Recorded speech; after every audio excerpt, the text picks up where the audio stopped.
여러분, 선교는 교회의 본질이자 목적입니다.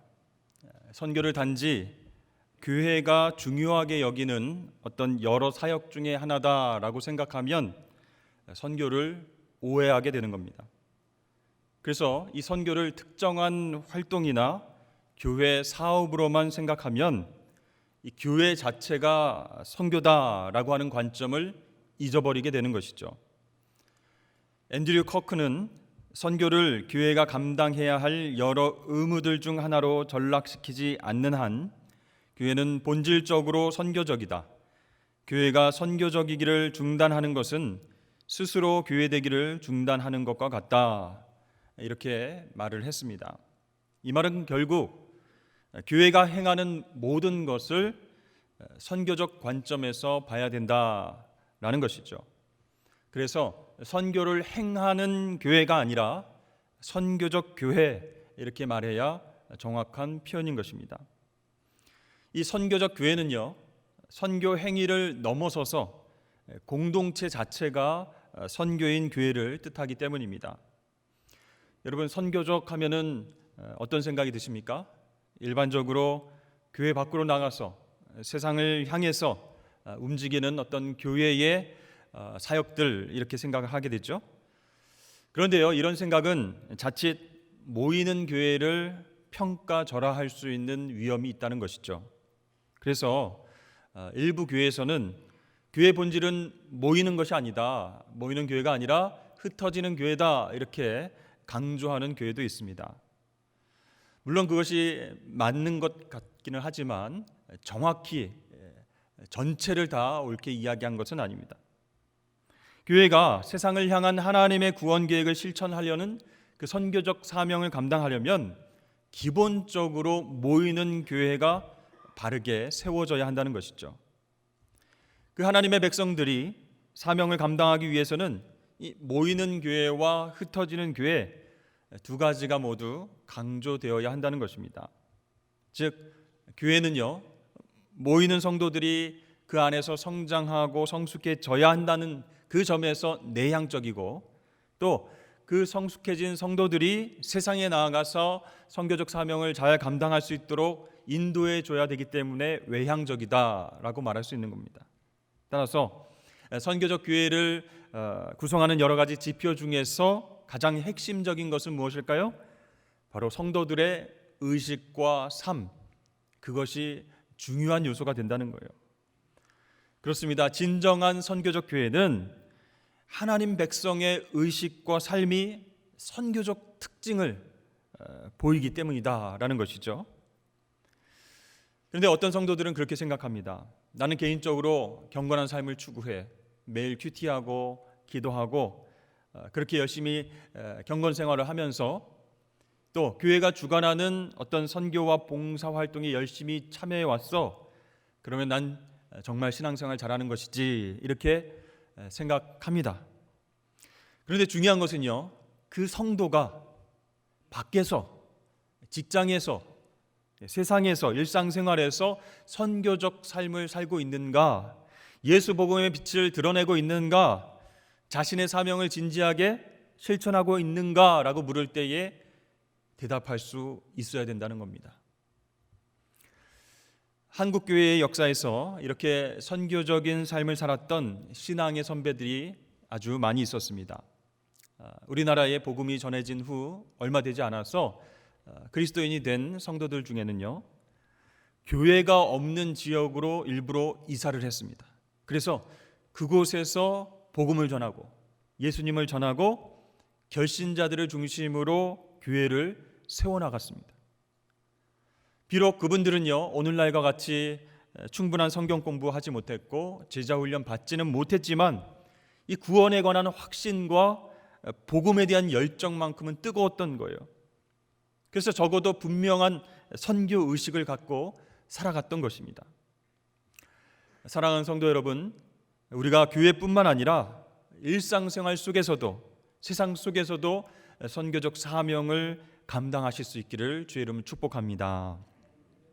우리 한 명 한 명이 걸어다니는 교회가 되고요, 세상으로 흩어지는 예수의 제자로 살아간다면 우리가 살아가는 그 삶의 현장이 조금씩 천국으로 바뀌게 될 줄로 믿습니다.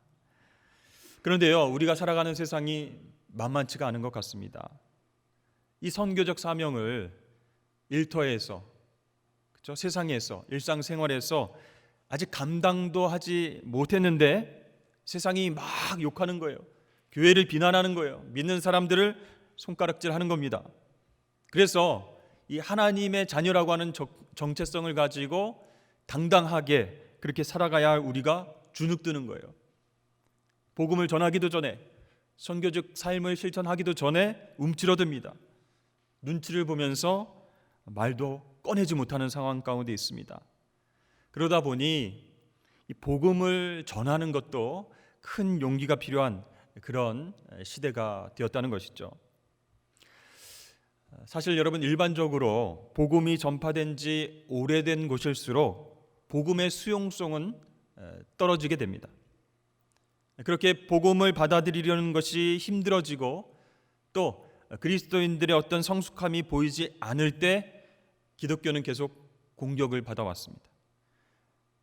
그리스도인들에 대한 비판은 점점 강해지게 된다는 거예요. 여러분, 그러면 어떻게 해야 될까요? 이때는 좀 우리가 숨어 지내야 되겠다. 나는 교회 다닌다고 말하지 말고 다녀야 되겠다. 욕먹는 상황이니까 신앙이 없는 척하고 살아가야 되겠다. 이렇게 해야 될까요, 여러분? 여러분, 이럴 때일수록 우리는요, 전향적으로 생각해야 됩니다. 우리가 어떻게 하면 예수 그리스도의 복음을 잘 증거할 수 있을까? 어려운 상황 속에서도 빛과 소금의 역할을 감당할 수 있을까?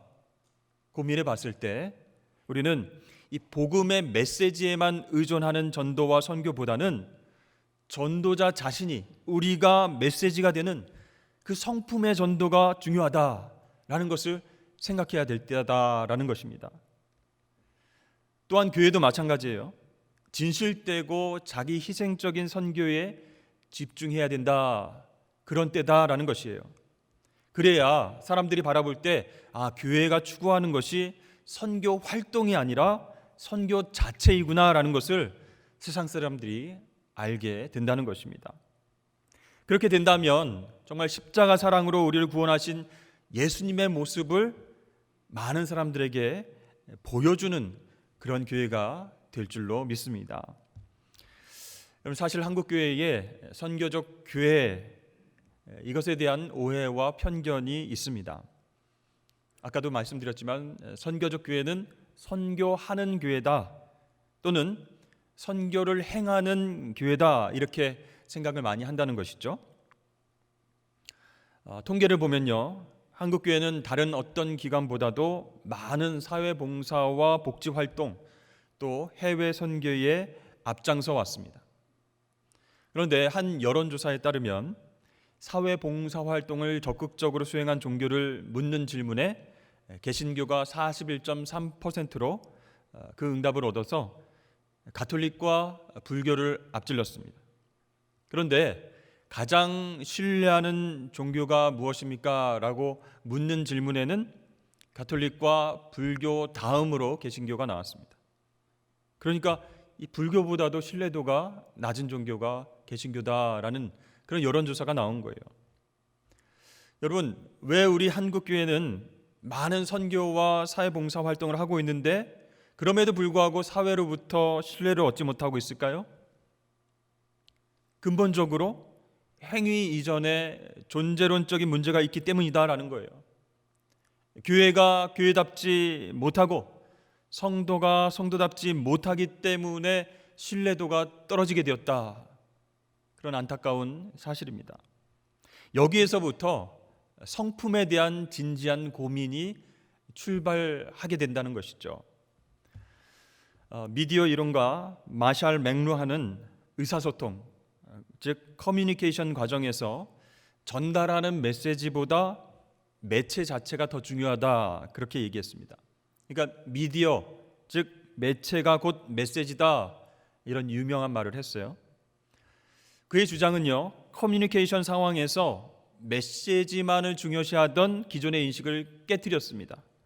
그래서 매체가 더 중요할 수 있겠다, 그런 생각을 우리에게 주었던 것이죠. 그래서 어떤 사람의 메시지, 말보다는 그 사람이 어떤 사람인가, 이게 더 중요하다는 거예요. 누가 얘기했느냐, 그게 중요한 거예요. 어떤 말인가가 아니라 누가 얘기했느냐. 그 사람을 신뢰할 수 있다면 그 사람의 메시지도 신뢰하게 된다라는 것이죠. 그러나 그 사람이 영 아니다, 그렇게 판단한다면 그의 메시지도 안 통하게 되어 있다라는 것이죠. 여러분, 이것은 개인뿐만 아니라 사람들이 모인 집단, 공동체도요, 의사소통 과정에서 매체 역할을 한다는 거예요. 이것은 개인보다 훨씬 강력한 영향력을 끼칩니다. 자, 그러면 우리 교회를 생각해 볼까요? 세상을 향해서 복음을 전하고자 하는 이 교회 공동체도 마찬가지로 적용할 수 있어요. 세상을 향한 복음 증거에서 가장 중요한 요소는 무엇일까요? 말로 표현되는 메시지인가? 아니면 메시지 기능을 하는 매체로서의 성도, 또 공동체인가? 물론 여러분, 복음 자체는 변치 않는 진리이고 보배입니다. 그런데 그 보배를 담는 그릇인 우리 성도와 교회 공동체가 어떠냐에 따라서 세상이 이 보배와 진주를 받아들이기도 하고 거부하기도 한다라는 것이죠. 따라서 이 선교적 교회를 규정하는 가장 근본적인 출발점은 성품일 수밖에 없다, 그런 결론에 다다르게 되는 것이죠. 저는 중학교 3학년 때부터 제 친구를 전도하고 있는데 지금까지 교회 나오지 않고 있습니다.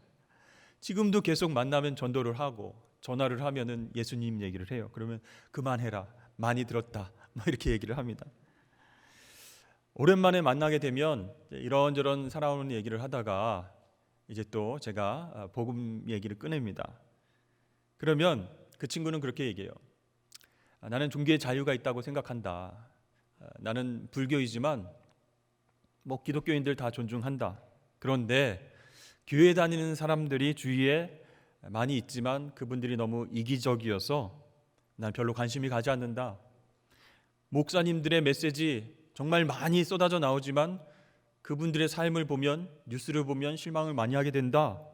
그래서 예전에 조금 설교를 들었지만 지금은 아예 듣지 않는다, 이렇게 얘기를 하는 거예요. 그런데 조금 봐줘서 친구인 제 설교는 조금 듣는다는 거예요. 가끔 듣는다는 거예요. 여러분, 그 어떤 선교적인 활동, 사회봉사 행위보다 더 근본적인 것이 바로 우리의 성품입니다. 왜 그렇습니까? 우리의 행위는 성품에서부터 나오기 때문이에요. 아무리 막 꾸미려고 해도 그것이 어떤 마음에서부터, 어떤 성품에서부터 나오는 것인지 사람들은 금방 알아차릴 수 있습니다. 여러분, 교회는 예수님께서 가르쳐 주신 성품이 흘러 넘쳐야 하는 것인 줄로 믿습니다. 그렇지 않으면요, 교회가 아무리 좋은 일, 아무리 선교 행위를 많이 한다고 할지라도 선한 영향력을 끼칠 수 없어요. 열매를 맺을 수 없게 된다는 것입니다. 성품, 이 단어 여러분 많이 들어보셨죠? 일반적으로 사람의 성질이나 됨됨이를 말하는 그런 단어가 성품입니다. 그럼 기질은 무엇일까요? 기질은 조금 다르죠. 유전적인 요인이나 국민성, 인종, 성별, 그런 조건에 의해서 형성되는 어떤 행동의 특징을 기질, 이렇게 말하죠. 근데 여기서 말하는 성품은요, 훈련과 교육과 신앙의 도전들을 통해서 성장하고 그 기질이 변화되어서 나타나는 거예요. 기질은 태어나면서부터 갖고 있는 어떤 것임에 반해서 성품은 그 기질이 변하고 성장해서 얻을 수 있는 것이라는 거예요. 그 후천적인 노력을 통해서 성품은 드러날 수 있다라는 것입니다. 그렇다면 선교적 측면에서 보면 기질이 아닌 성품이 선교와 직접적인 관련이 있을 수 있다라고 볼 수 있는 것이죠. 왜냐하면 예수님의 복음으로 인해서, 말씀으로 인해서, 기도로 인해서 훈련되고 변화된 성품이 우리의 기질을 통제할 수 있는 더 큰 개념이 되기 때문입니다. 자, 우리는 이렇게 성품을 개인적인 차원에서 생각을 해왔는데요. 스탠리 하우어워스라고 하는 사람은 최근에 이 성품을 교회론과 접목해서 고민을 했습니다. 교회가 교회다워지는 것, 그것이 교회가 가장 중요하게 생각해야 할 것이고 선교적인 책무가 된다, 이렇게 얘기했습니다. 맞는 얘기죠? 교회는 본래 교회가 되어야 할 모습, 예수 그리스도와 성령에 의해서 의도된 그 본래적인 모습을 드러내야 됩니다. 그럼으로써 하나님께 영광 올려드리고 하나님의 뜻을 이 땅 가운데 구체적으로 실현해 내야 되는 것이죠. 그러므로 교회는요, 여러분, 성품의 공동체가 되어야 한다는 것입니다. 여러분, 우리 교회가 성품에 관심을 가져야 할 그런 이유가 무엇일까요? 선교적 교회는 교회의 어떤 선교 행위나 또는 활동만으로 성취될 수 없음을 우리가 경험하기 때문입니다. 수많은 교회들이요, 열심히 선교 행위와 봉사 활동을 계속해 왔습니다. 그럼에도 불구하고 선교 대상자들과 사회로부터 비판을 받는 이유, 비난의 소리를 듣는 이유는 무엇일까? 바로 우리의 성품 때문이야. 교회의 성품 때문이라는 거예요. 진정한 하나님 선교를 구현하기 위해서는 그래서 행위나 활동 차원을 넘어서는 것이 필요하다. 그것이 바로 교회의 교회됨에 의해서 형성되는 성품이다라고 말씀드릴 수 있습니다. 자, 여러분, 그 성품에 대해서 제가 성경적인 의미로 한번 말씀을 드리겠습니다. 성경적인 관점에서 볼 때 이 성품 공동체는 우선 이스라엘 백성들에게서 그 근거를 찾을 수 있어요. 자, 하나님께서 이스라엘을 선택하신 이유가 무엇일까? 하나님께서 자신의 소유로 삼으시고 제사장 나라 거룩한 백성으로 삼으신 이유가 무엇일까? 그들을 통해서 하나님의 뜻을 이루시기 위해, 그래서 이스라엘을 선택하신 거예요. 근데 이스라엘 백성들은, 그렇죠? 악해서, 교만해서 우리가 선택받은 민족이다, 너희보다 우월하다, 이렇게 벽을 치고 우리를 구분하고 우리는 거룩한 백성, 너희들은 멸망한 백성, 그렇게 잘못 살아왔던 것이죠. 하나님은 그 이스라엘 백성들을 통해서 세계 만민을 구원하시기 위해서 그들을 부르시고 하나님 말씀으로 변화시키고 성장시키기를 원하셨던 거예요. 이 일을 위해서 하나님은요, 구심적인 선교 방식을 사용하셨습니다. 이스라엘 백성들의 삶과 선한 영향력들을 통해서 주변의 민족들이 하나님을 알게끔 그렇게 역사하신 것이죠. 그래서 여러분, 아브라함을 선택하셔서 아브라함에게 하나님 복을 주셨죠. 그 복은 하나님과의 친밀함 속에서 근본적으로 변화된 성품, 삶, 그것이 바로 복이라는 거예요. 그 아브라함을 통해서 놀랍게 많은 인류가 하나님의 복을 받게 되었다는 것입니다. 이제 신약 시대에 와서는요, 이스라엘을 대신해서 예수님의 십자가와 부활을 믿는 하나님의 자녀들이 등장하게 됐습니다. 그들은 구심적인 선교 방식이 아니라 원심적인 선교 방식으로 사명을 감당하게 됩니다. 이때 등장한 교회 공동체는요, 근본적으로 예수님의 인격과 사역에 의존을 했습니다. 다시 말해서 이 초대교회 성도들은 예수님의 성품을 본받는 공동체였다는 거예요. 예수님의 사랑, 섬김, 베품, 나눔, 이런 것들을 기반으로 그렇게 공동체가 이루어져서 그 사랑을 전하는 공동체였다. 그래서 예수님께서 보여주신 대로요, 가난한 자, 병든 자, 소외된 자를 돌보고 또 말씀으로 가르치고 십자가 사랑으로 품어주게 되었습니다. 자, 이렇게 성경적 관점에서 보면 구약의 이스라엘이나 신약의 교회 공동체나 하나님께서는 그 당신의 백성들이 성품을 다하여서 섬길 것을 요구하신 거예요. 오늘 베드로 사도는요, 그가 쓴 편지 속에서 예수님 안에서 새롭게 변화된 그리스도인들을 향해서 세상에서 썩어질 것들을 피하고 신성한 성품에 참여하는 자가 되어라 라고 권면하고 있습니다. 이로써 그 보배롭고 지극히 큰 약속을 우리에게 주사 이 약속으로 말미암아 너희가 정욕 때문에 세상에서 썩어질 것을 피하여 신성한 성품에 참여하는 자가 되게 하려 하셨느니라. 아멘.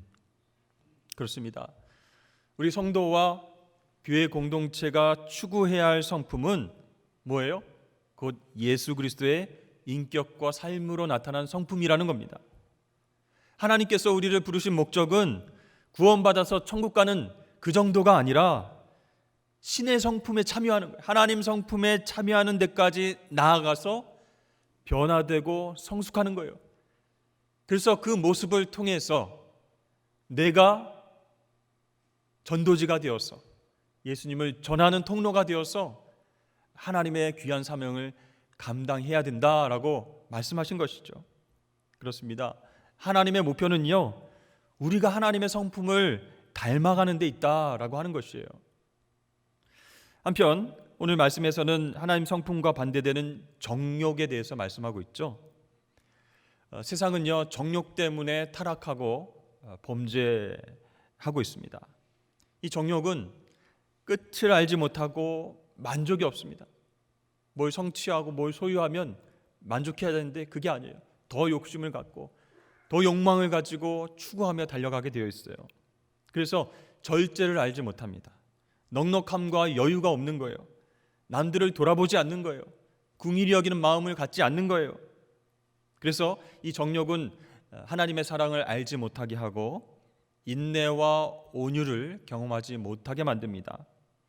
왜냐하면 자기 것 외에 다른 것을 인정하지 않기 때문이죠. 결국은 그러면 어떻게 돼요? 우상 숭배에 이르게 됩니다. 그래서 베드로 사도는 이 정욕의 문제가 너무 심각하다. 그래서 이 정욕을 물리치고 하나님을 닮아가는 신의 성품에 참여하는 자가 되어야 한다. 그래야 각 개인이 선교적인 삶을 살 수 있고 교회도 공동체도 그렇게 될 수 있다라고 권면하는 것이죠. 이 정욕을 바로 이기게 하는 것이 바로 하나님의 성품이라는 것입니다. 왜 그렇습니까? 이 정욕은 결핍에서 나옵니다. 유한함에서 나오는 거예요. 그렇지만 하나님은 부족함이 없으신 분이죠. 무한하시고 영원하신 분이시죠. 그렇기 때문에 하나님의 성품을 우리가 소유하면 어떻게 해요? 인내할 수 있고요, 사랑할 수 있고요, 품어줄 수 있는 거예요.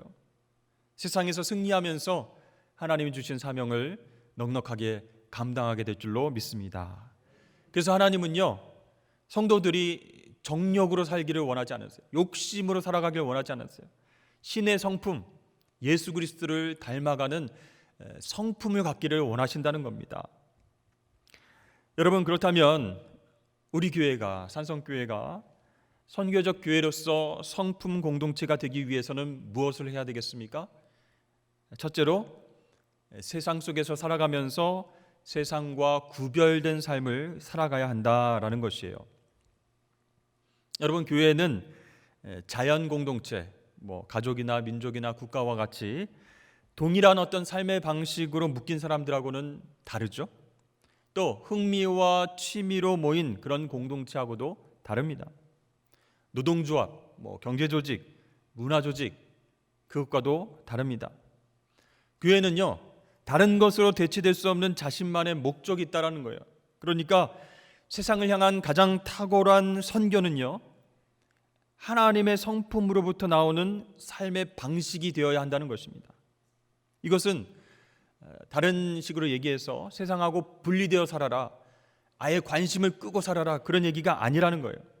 오히려 교회가 세상을 섬기되 자신의 방식, 어떤 방식?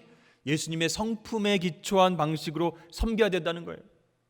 이기적인 방식, 욕망의 방식, 우리 교회가 점점 커져서 세상에서 제일 큰 교회가 되는 그런 욕심에 의해서 선교하고 예배를 하는 게 아니라 예수님 성품에 기초한 방식으로 세상을 섬겨야 된다라는 거예요. 그래서 교회는 그렇게 얘기할 수 있어야 돼요. 우리는 이렇게 사랑합니다. 우리는 이렇게 섬깁니다라고 예수님의 성품에 기초해서 당당하게 선포할 수 있어야 된다는 거죠. 두 번째는요, 성령의 능력 안에서 끊임없이 예수님을 닮아가려고 애써야 된다는 거예요. 각 교회마다 우리 교회뿐만 아니라 여러 가지 제자 훈련 프로그램도 있고 성경 공부도 있고 기도회도 많이 있습니다. 그곳에 참여해서 훈련을 받고 이수를 받으면요, 이 정도면 됐지. 내가 정말 10년 이상을 훈련 받았는데 이 정도면 됐다. 그리고 하나님께서 우리에게 이제 그만 하산하도록 하여라, 이렇게 말씀하실까요? 그렇지 않다는 겁니다. 우리는 매일매일 여러분 계속해서 주님이 오실 때까지 예수님의 인격과 삶을 본받으려고 노력해야 된다는 거예요. 여러분, 성품은요, 저절로 형성되지 않습니다. 계속 예수님과 인격적인 만남을 통해서, 말씀과 기도를 통해서 조금씩 형성되는 것이 주님의 성품이에요. 여러분, 우리 가정에서도 자녀들 마찬가지죠. 자녀들의 성품은 누구를 닮게 되어 있을까요? 부모를 닮게 되어 있습니다. 기질은 각자 틀려요. 첫째 틀리고, 둘째 틀리고, 셋째 틀리고, 기질은 다 달라요. 그렇지만 성품은 부모의 영향을 많이 받게 되는 거예요. 왜 그러냐면 같이 먹고 자고 대화하고 부모의 말과 행동을 보면서 자라기 때문입니다. 그런데요, 우리의 노력으로 거룩의 습관이 형성되고 거기에 맞는 성품이 만들어진다, 이렇게 생각하면 그것도 오해입니다. 교만해질 수 있어요. 주님의 성품, 신의 성품에 참여하고 그것이 내 것이 되려면요, 성령님께 모든 것을 맡기고 의지해야 될 줄로 믿습니다. 그래서 하나님, 저는 정말 이 부분이 안 됩니다. 인내하지 못합니다. 또 사랑하지 못합니다. 성령님 도와주십시오. 이렇게 예수님을 닮아가도록 도움을 청할 때, 기도할 때 성령님께서 계속 도와주신다는 거예요. 그렇습니다. 이 주님의 성품에 참여하는 것, 우리의 노력도 중요하지만 오직 하나님의 은혜 안에서 성령의 도우심으로 가능하다는 것을 우리가 생각해야 된다는 것입니다. 셋째로, 공동체 안에서 우리는 예수님의 성품으로 훈련받을 수 있어야 됩니다. 여러분, 이 성품 훈련이 공동체적 특징을 갖는 이유는요, 성품이라는 것 자체가 인간의 상호적인 관계 안에서 형성되기 때문이라는 거예요. 이것은 교회의 본질과 다르지 않기 때문에 교회가 곧 성품을 훈련하는 장소가 되어야 된다라는 것이에요. 그러면 예배 후에 여러분 다 남으십시오. 그래서 오늘은 인내 훈련하겠습니다 하고 막 불을 막 갖다 대고 여러분, 이렇게 훈련하겠다는 얘기는 아닙니다. 교회가 만약에 여러분 예수님과의 성품, 예수님의 성품과는 아예 상관이 없이 특정한 부류의 이익을 대변하거나 세속적인 가치관에 물들어 있다면 그 안에 있는 성도들은요, 바른 성품을 형성할 수 없다라는 거예요. 그래서 교회 안에서는 계속 예수님 이야기가 넘쳐야 되는 거예요. 예수님의 사랑 이야기, 희생 이야기, 섬김의 이야기, 전도의 이야기가 넘쳐야 한다는 겁니다. 오늘 베드로 사도는 이렇게 권면하고 있습니다. 그러므로 너희가 더욱 힘써, 그랬죠? 여기서 너희는요, 개인뿐만 아니라 교회 공동체를 뜻하고 있어요. 그래서 믿음의 덕을, 덕의 지식을, 지식의 절제를, 절제의 인내를, 인내의 경건을, 경건의 형제 우애를, 형제 우애의 사랑을 더하라, 이렇게 말씀합니다. 이게 여러분 혼자의 힘으로 가능할까요? 혼자의 힘으로 이런 성품을 우리가 가질 수 있을까요? 바로 교회 공동체 안에서 성도와 함께 예배하고 교제하면서 섬기고 봉사하면서 그렇게 믿음으로 승리하는 모습을 서로에게 보여주고요, 절제하고 인내함으로 열매 맺는 모습을 서로 보여주고요, 경건의 모습으로 형제자매들을 사랑하는 모습, 섬기는 모습을 통해서 주님의 성품이 우리 가운데 임하게 해야 된다는 것이, 그게 바로 교회가 해야 할 역할이라는 것입니다. 사랑하는 여러분, 우리 개인의 성품과 공동체의 성품은 연결되어 있습니다. 그래서 이 공동체 속의 삶을 통해서 자신의 모습을 성찰하게 되는 거예요. 와, 저 집사님을 보니까 정말 힘든 상황 가운데서도 믿음으로 이겨내시는구나. 나도 저렇게 좀 살아봤으면 좋겠다. 이렇게 공동체 속에서 서로의 성도의 삶의 모습을 통해서 영향력을 주고받는 거예요. 내가 어떻게 변해야 될지, 성숙해야 될지, 예수님의 성품을 어떻게 나도 가져야 할지 고민하고 기도하고 실천하게 될 때 우리가 조금씩 좀 변하게 된다는 거예요. 성숙하게 된다는 겁니다. 이러한 상호적 영향력 속에서 우리는 예수님과의 스토리를 만들어가고 더 풍성한 그런 놀라운 이야기들을 갖게 되는 것이죠. 그래서 더욱더 예수님을 닮아가는 자녀가 될 수 있다는 것입니다. 여러분, 예수님을 닮아가는 성품, 그것은 예수님의 사진이나 성화를 눈앞에 두고 계속 바라보면 예수님 닮겠지 이렇게 해서 닮는 게 아니죠. 공동체를 통해서 발견되고 성장할 수 있다라는 것입니다. 여러분, 우리 한국교회가 위기다라는 말을 많이 하고 있습니다. 그런데요, 이 위기가 기회가 될 수 있어요. 우리 교회는, 산성교회는 성품 공동체로서 선교적 교회가 되고자 몸부림칠 때에 여러 가지 위기 상황 속에서 그것을 극복하고 하나님께서 정말 본질적으로 아름답게 쓰시는 그런 귀한 교회, 아름다운 공동체가 될 줄로 믿습니다. 그렇게 기도하고 승리하시는 저와 여러분 되시기를 바랍니다.